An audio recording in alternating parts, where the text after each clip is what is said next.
It's time for Drummer Nation. Bill Platt studied at the Eastman School of Music under William Street. A stint in the U.S. Army Band was followed by 40 years as Principal Percussionist of the Cincinnati Symphony Orchestra. Bill recorded well over 100 recordings covering much of the symphonic orchestral literature. He is the solo snare drummer on that orchestra's acclaimed recordings of Ravel's Bolero. Also an avid jazz drummer, Bill teaches occasionally for his friend Peter Erskine at USC. Bill serves on the advisory board of the Percussive Arts Society and has performed at PASIC with its Symphonic Emeritus. Introducing the Star Festival Snare Drum from Gary Astrich, a handcrafted and precision replica of the rarest and most iconic of drums, Ringo Starr's 1963 Ludwig Jazz Festival. Each instrument is authorized and hand-signed by Ringo Starr and will benefit his charity, the Lotus Foundation. These Regal Tip session sticks feel great. They kind of put me in the mindset of a thinner and lighter 5A. Go to regaltip.com, order a pair, or go to your nearest music store. Pick up a pair and let us know exactly how you feel about the stick. Our latest innovation has opened the door for all drummers to have the same access as top musicians in the world. Custom cymbals. Now available to everyone. Your next sound just got more interesting. Sabine Custom Shop. Well, it's not often that I have a legend on the show, but I do today. Please say hello to Bill Platt. Hi, Bill. Hi, Michael. Thank you for the legend thing. I don't think I deserve it, though. Well, you earned it, brother. You earned it. I'm old enough. That's right. Where are you talking to me from?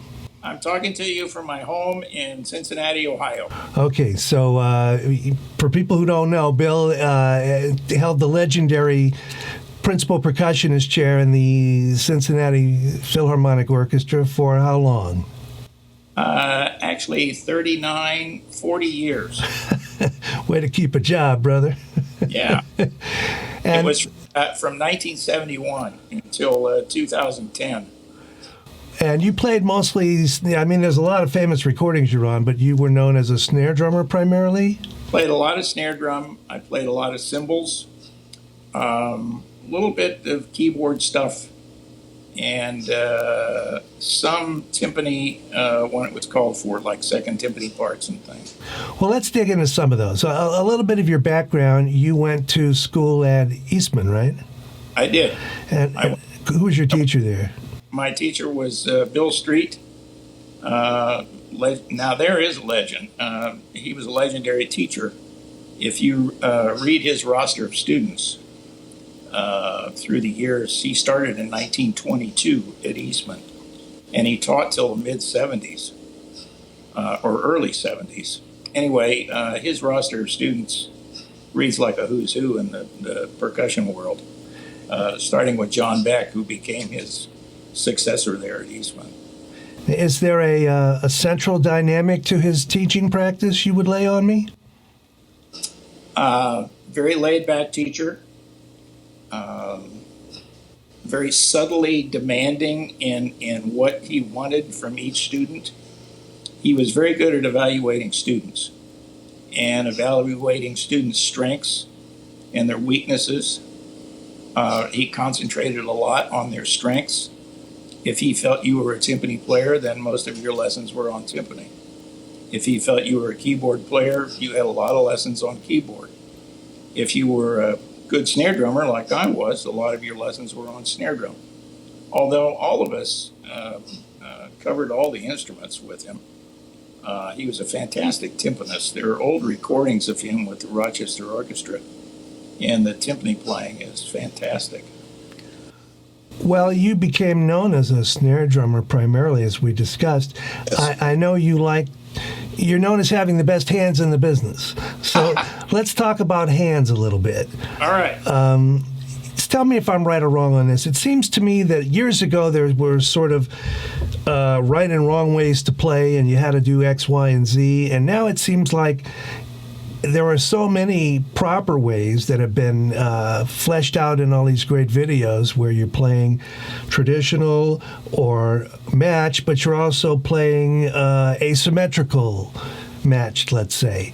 Yeah. In other words, people don't seem to be making such a distinction anymore as to whether or not you're playing your wrist flat or turn this way or thumbs up. Is that correct? They can all work? Okay. Two things. Number one, there is no right or wrong, in my opinion. And number two, if you get right down to it, there's not a whole lot of difference in the strokes that are made with traditional grip or with match grip. First of all, I don't like the word grip. It signifies something that we really don't do. It's really a hand position in relationship to the stick, enabling the stick to do a lot of the work, but doing what you tell it to do. So it's a hand position, not a grip, so to speak. If you look at, can you see my right hand? This is my right hand. Yes, you're on screen. And the stick goes in this way, okay? My traditional left hand, the hand is over this way, and the stick goes in this way. So really, the hands are like this. One is up, one is down, and the sticks go in parallel to the palm of the hand, only they're turned over. One is turned over, that's all. And the stroke becomes basically the same in both hands. Memphis Drum Shop is the world's premier provider of percussion instruments. With 6 showrooms of gear, mycymbal.com, the Memphis Gong Chamber, and a first-rate repair department, turn to Memphis Drum Shop for all your percussion needs. Hi, this is Stanton Moore. I've been playing and teaching drums for over 30 years. My new site, Stanton Moore Drum Academy, is the perfect online drum learning platform for any level drummer to learn how to play the drums the same way I did. I'm looking forward to seeing a lot of you as subscribers on the site, and I think we're going to have a lot of fun. To complicate everything, let me tell you what I think of. I think of a matched stroke rather than a matched hand position using traditional grip. So in other words, your wrist only works in a few ways. First of all, your forearm turns this way. Your wrist goes up and down this way, and it goes side to side this way. So if you use a combination of all three of those at the same time, you get the left-hand stroke, okay?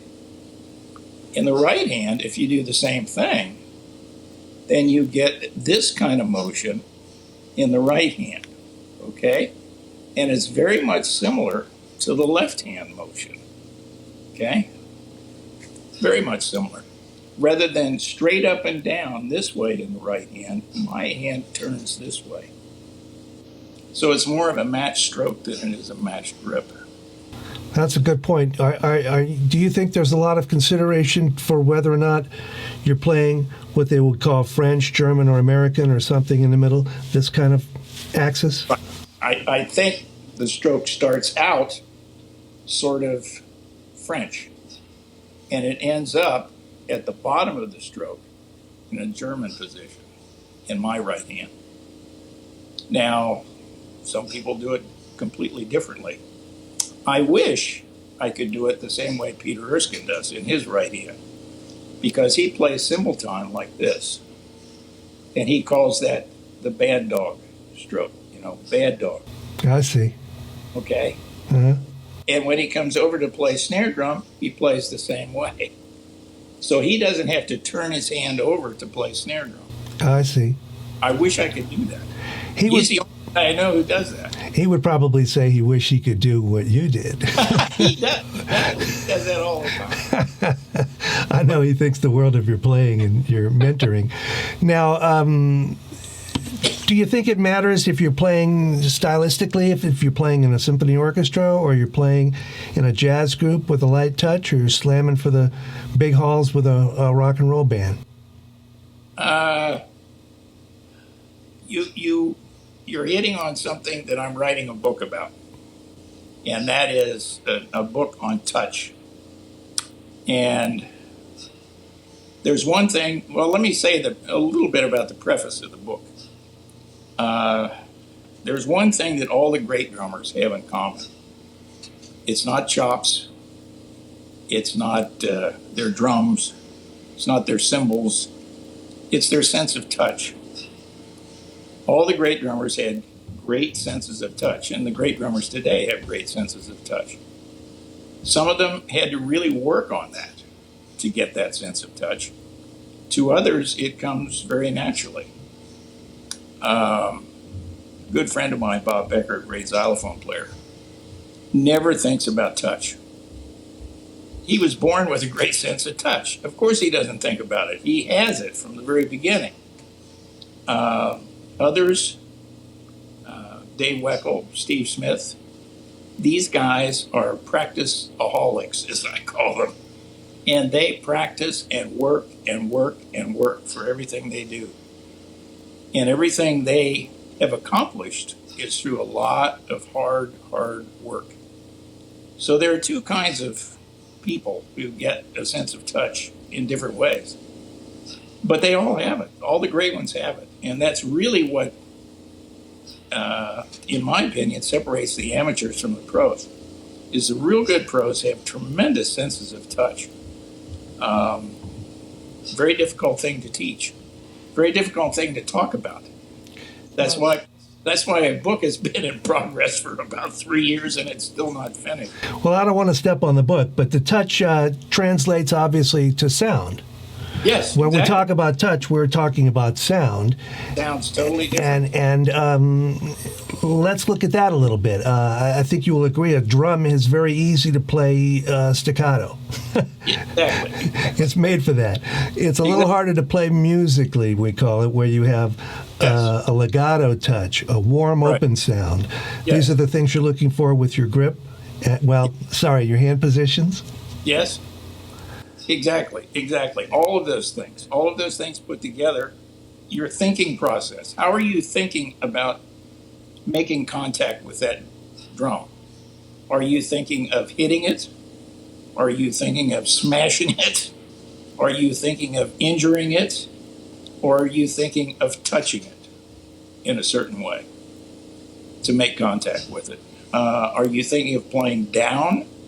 Are you thinking of playing up? Which direction are you thinking the stick is moving? Obviously, the stick has to move down to make contact with the drum. But if you're thinking an upstroke rather than a downstroke that stops down, it's different, and it makes a different sound.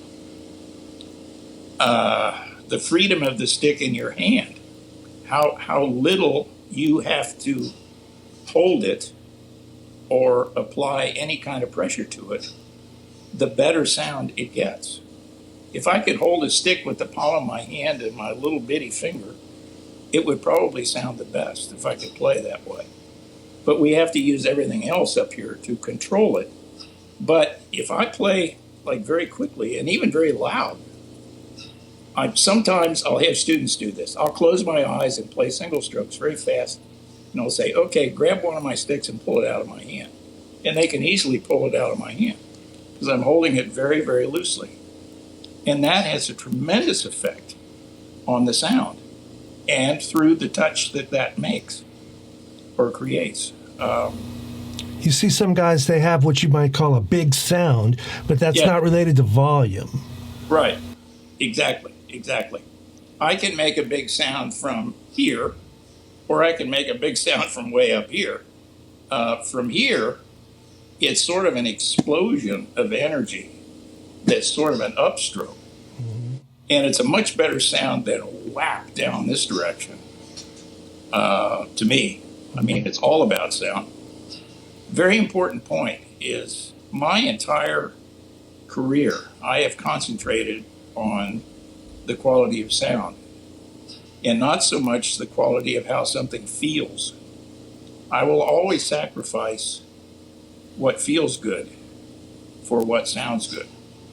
If I have a pair of sticks that sound particularly good on a drum and yet they feel awful, I'll use that pair of sticks because they sound good and deal with the fact that they feel awful.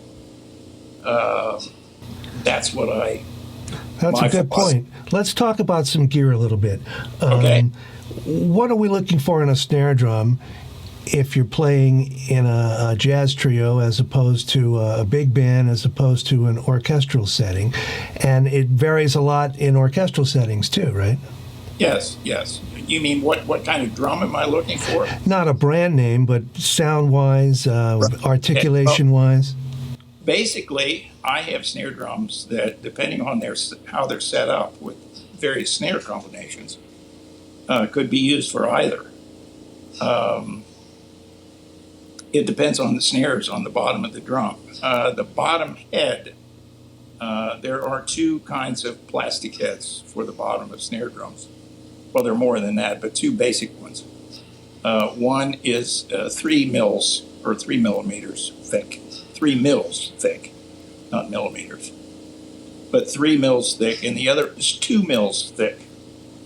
The 2 mil in one manufacturer's designation is a diplomat. The 3 mil is an ambassador. The ambassador is good with wire snares or wire-coated snares or silk wound snares work good with an ambassador. Cable snares, gut snares, guitar strings all work good with the diplomat thickness drum head on the bottom. So you can take a drum and set it up any way you want if it has a decent snare bed in the bottom with different snares, and you can make it into a concert drum, you can make it into a drum set drum. What would be the difference, though? The difference is mainly the snare response. Wire snares, in general, don't produce the kind of crispness and articulation with soft snare response that we get with cable snares or gut snares. If you get a wire drum to sound good soft, then it doesn't sound good loud. If you get it to sound good loud, it doesn't sound good soft. However, there is a wire snare drum that actually does sound great as a concert drum.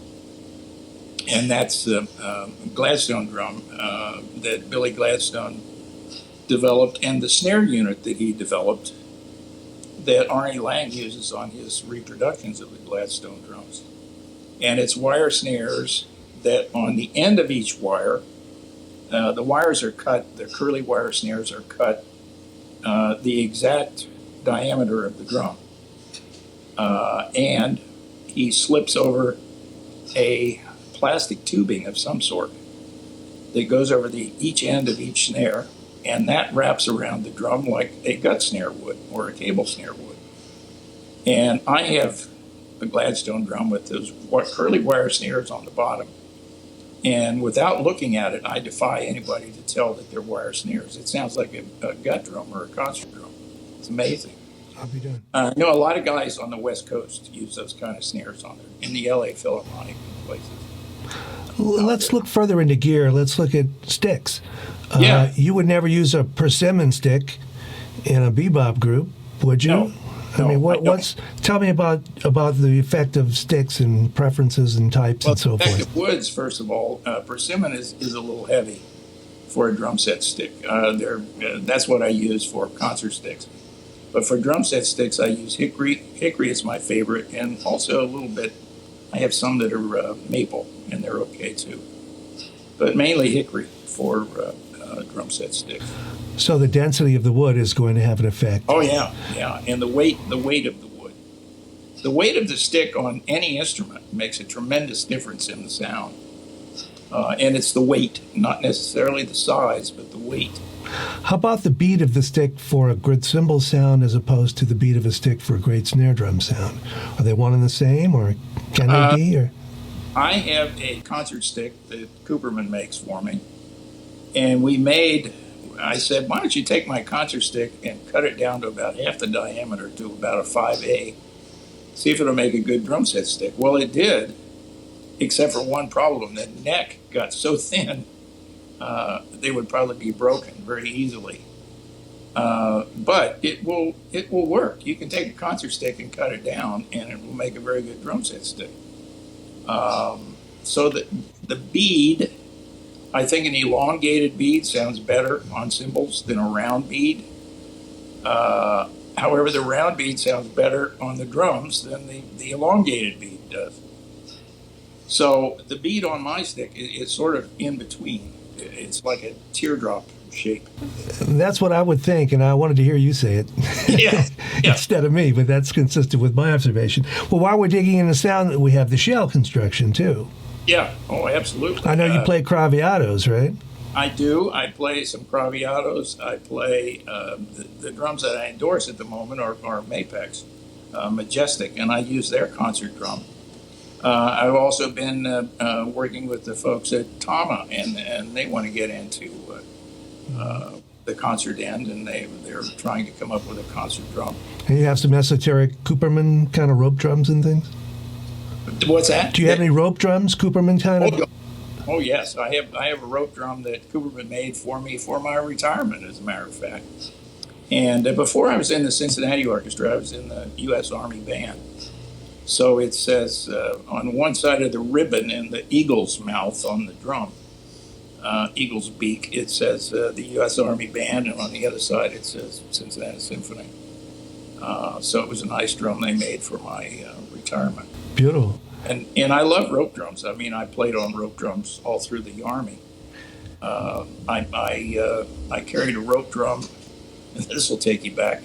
I carried a rope drum in Richard Nixon's inauguration parade with the Army Band, and what would that have been, 68, 69? 68 was his first, 69 he would have been inaugurated the first time. Yeah, it was January of 69. Almost froze to death, too. Man, was that cold. And we carried rope drums, which were nice. Well, we've looked at the effect of the hands, the hand positions, the sticks, the heads a little bit, the drums. Let's look at cymbals. You know I'm a cymbal guy. Right. First of all, you are too as well. You're a drum set guy as well as a classical musician, right? And could we say the same ride cymbal will work in an orchestra as it would in a jazz band? No. Tell me why. I don't think so. Well, in orchestra, you have more people, more a louder sound, if you will. It's pretty incredible how loud a symphony orchestra is when they're playing at full strength. And to have a cymbal that'll cut through that, you need a fairly, I would say, on the heavy side, ride cymbal. Where with the smaller jazz group, a thinner, more washy cymbal is more useful. Where in the symphony orchestra you have to play that loud, the wash will get in the way of the stick time, in my opinion. And I always used a heavier cymbal in the orchestra than I did in small groups. Same for suspended mallet sounds? Yeah, absolutely. Well, the suspended, you're interested in getting a sustained sound. So if you can get that with a heavier cymbal, that's fine. A lot of that has to do with the mallet, too, that you use. If you use a mallet that's too hard, you're going to hear beats. If you use one that's too soft, it's not going to speak well enough. So it has to sort of be in between, and a nice warm sound on a suspended cymbal that will create a sustained sound. And then there's the whole discussion about Piatti. There are three main types. Do I have that right? There's like Viennese and French and Germanic. Well, there are those sounds. There are French sounds, German sounds, Viennese sounds. Expound upon that, if you will. Well, French cymbals, or French cymbal sound, in my mind, implies thinner, more splashy sounding cymbals. They can be played softer and still respond, where a heavier Germanic cymbal or German cymbal, which I would consider a heavy cymbal, won't respond at the softer volumes. Italians are sort of in between somewhere. But one thing you haven't brought up when you talk about Piatti, there's another word for pairs of cymbals, or a due cymbals as we call them, A2 cymbals. And it's called cinelli, which is another Italian word that also means a pair of cymbals. I have asked every Italian conductor I've ever played for what the difference is between Piatti and cinelli. They have no idea, and nobody knows. But if you look at Beethoven Ninth, the cymbal part does not say Piatti, it says Cinelli. If you look at some Rossini cymbal parts, it says Cinelli rather than Piatti. And we have no idea what the difference is. And I don't know whether anybody does. If you ever find out, let me know. Yeah, sounds like a doctoral thesis to me. It does. It does. You should have, I'm sure you have a student that's up to that. That'd be a good topic. I'd send one on a chase for that because I don't think you're ever going to find an answer. I think I know a little something about cymbals, and I've never heard that. No, but Cinelli is another word. Cinelli. Didn't know. So you were talking about the various cymbals. Long story short, when I was full time with the orchestra, I probably had 30 pairs of cymbals for different things. I had pairs of cymbals for particular parts of pieces. I had a pair of cymbals for the Unhatched Chicks movement, the pictures in an exhibition. One little pair of 14-inch cymbals, and that's all I ever used them for, was that one little movement of that one piece. So cymbals are very specialized for various pieces. I remember Chris Lamb took me backstage at Avery Fisher, and there's a chest there that's like golden steamer trunk lined with velvet slats, and he had in there some of the greatest crash and suspended cymbals I'd ever seen in my life, and he gave me a little lesson on them. They were, I think many of them came from Arnie Lang, right? Right. They were Arnie's old Ks, the old Constantinople K. Mm-hmm. And also Chris has been playing some that were made by Roberto Spizzichino. Or Spizzichino, I guess is the critic. Anyway, using some of his cymbals, I've been a Zildjian artist pretty much my whole career, so I use mostly their cymbals. But I do have some old Ks, too, that I used long before the company in this country. Just as a point of clarification, when people our age say old Ks, we're talking about Ks from a different company in Istanbul in a different century. Yes, exactly. It's the Zildjian company, but they were in Constantinople before the name was even changed to Istanbul. Right. And they're very, very old cymbals. Some good, some not so good. They varied so much, which I think is part of the fun of cymbals, is searching for good ones. I think so. Really nice ones. That wasn't meant as a dig in any way, just a clarification. Okay, let's talk about the thing that drum set players always talk about when they get into a symphony orchestra, and that is the downbeat. Where's one? Exactly. Where's Waldo? Where's one? There's something that is referred to as being on the stick. Right, which is if a conductor goes 1, 2, 1, 2, you know it's going to be ding, dong, dong, dong, bang, right? Boom, whatever you want to say on the stick. Right. But in an orchestra, the joke is when do you play? And everybody says, I don't know, just don't be first. Right. There's per diem between this and when the sound actually happens. People get per diem in there somewhere. Time for a smoke break. Yeah, right. So what is the rule? I mean, is it on the up? It's every conductor's different, or what? Every conductor's different. In general, German conductors are notorious for wanting boom, right on the ictus, okay, right on the bottom of the beat. Mm-hmm. Very sticklers about that. Others, French conductors especially, are much more bah after the beat, you know. I was brought into the symphony, our orchestra, by a conductor by the name of Thomas Shippers. And Tommy was a good friend of Leonard Bernstein and a lot of people around the New York scene at that time. And he liked everything late. And he would literally give a downbeat, and it was about 3 bounces after the downbeat before any sound happened. And he always had a statement, play as late as you dare. Really? Which is pretty scary. That's kind of like chasing the click in a studio. One of the all-time great stories is we got a new piano player with our orchestra, a new pianist, orchestra pianist.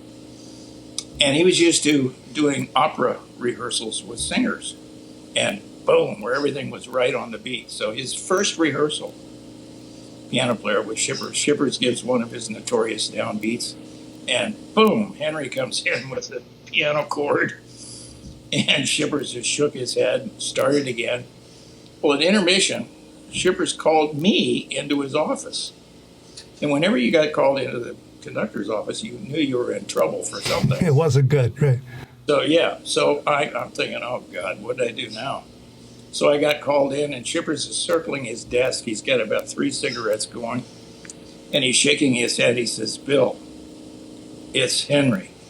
He plays too early. He said, can you speak to him? And I said, well, of course, Maestro, I can speak to him. He's a friend. I'll tell him. I said, no problem. He said, Shippers says, oh, thank you, Bill. Thank you so much. He said, I didn't know who else to ask because you play late so well. I'm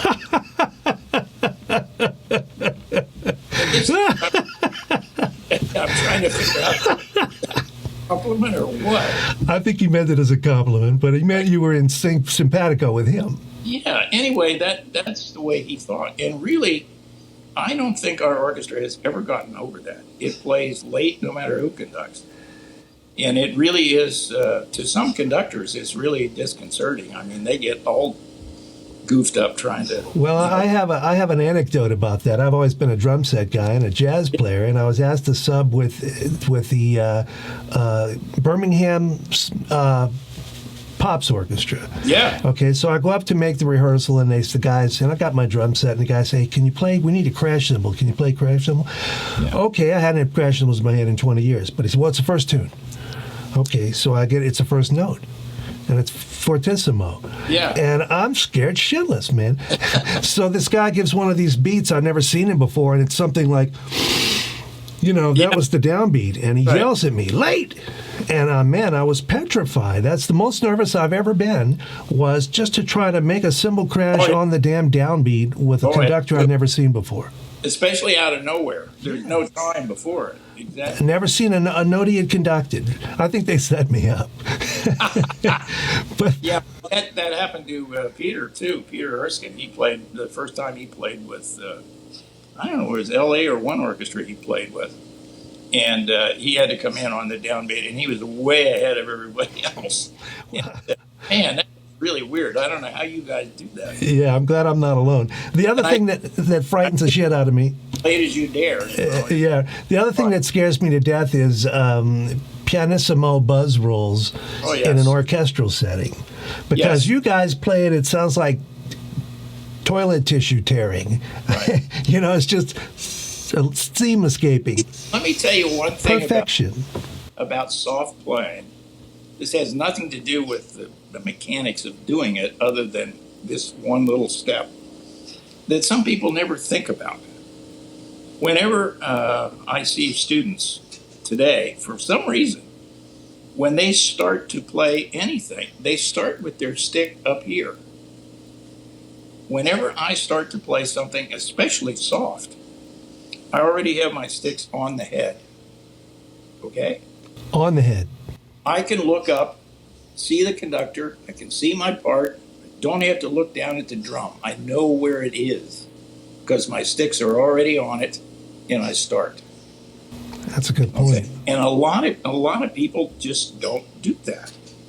And I think starting from air, it's above a head, is very hard to start softly. But if you start with the sticks on the drum and just lightly lift up before you start to play, a second or so, it makes it much, much easier. Just that simple thing makes soft playing easier. So what do we owe you for that lesson? Yeah, mail in the... well, let's see. My first lessons when I was a kid were $2.25. I'll send you... You've been good today. I'll send you $10. Well, I don't want to keep you too long. These shows, we like to keep them around a half an hour, but you've been very, very truthful and putting it right there. I enjoy doing these kind of things. At this stage of my life, I'm 74 years old now, and I really enjoy helping other people, especially young students, better their playing I do it from what I call a natural position, the way your hands and arms hang at your side, just bend at your elbow, that's your hand position. Change anything, any position other than that, and you're asking for trouble. So I sub for Peter out at USC every now and then, I do what I call coaching more than teaching, because I'm dealing with students who are mostly graduates of college already, and they're auditioning for jobs and they're working on auditions and that kind of stuff. And how would you play something in an orchestra, and how should I play it in an audition, which are two different animals. Well, let's look at the next. If you do another one for me, that'll be where we start off. Okay? I'd love to have you back. We don't have a long time, but that means you can come back and do some more, okay? Thanks, Michael. Thank you very much. I always respect you and your career, and I love seeing you at the trade shows and all. And I appreciate that you're so giving of your energy and your efforts and your knowledge. Well, thank you very much. I appreciate it. Talk to you soon. Okay, thanks, Mike.